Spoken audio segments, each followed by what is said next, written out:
Ito ay rated SPG. Striktong patnubay at gabay ng magulang ang kailangan. Maaaring may masiselang tema, lengguwahe, karahasan, sexual, horror o droga na hindi angkop sa mga bata. Mabubuko ni Moira ang plano ni na Justin at Eric kung bakit nila tinanggap ang alok na trabaho ni Giselle sa Apex.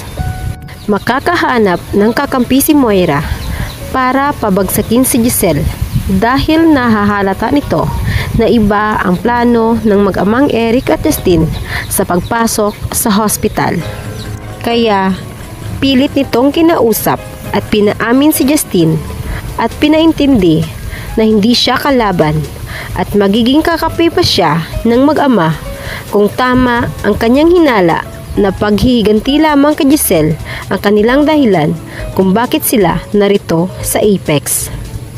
Napatingin na lamang si Justin kay Moira at nag-alinlangan kung talagang magiging kakampi ba talaga nila ito, at nang maisip na mas mapapadali ang pagbagsak ng hospital at ni Giselle dahil kabisado na ni Moira ang pasikot-sikot dito at mas matagal na nakasama nito si Giselle, kaya mas kilala nito ang kanyang ina, ay nagdadalawang isip na ito kung papayag.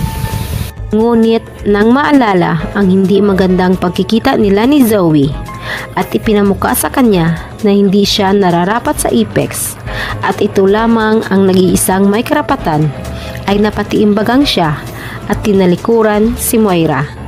Alam niya rin na gagamitin lamang silang dalawa ng babae para makuha ang hospital mula sa kanyang lolo, kaya hindi siya papayag sa nais nito.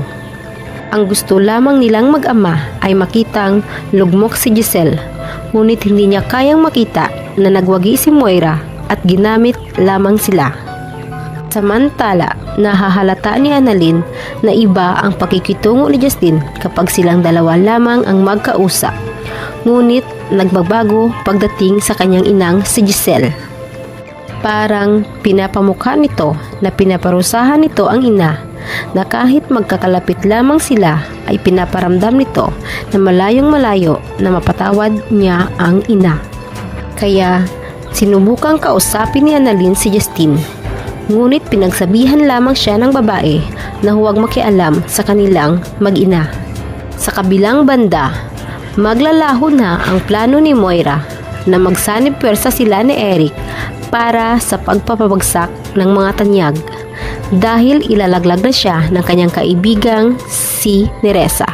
Wala nang nagawa si Neresa kung hindi ituro si Moira dahil makukulong siya sa kasalanang hindi siya ang may kagagawan. Nakahanap ng bagong ebidensya ang mga pulis sa kaso ni Don Pepe at ang sasakyan ni Neresa ang itinuturong sinakyan ng taong nagtangka sa buhay ng matanda.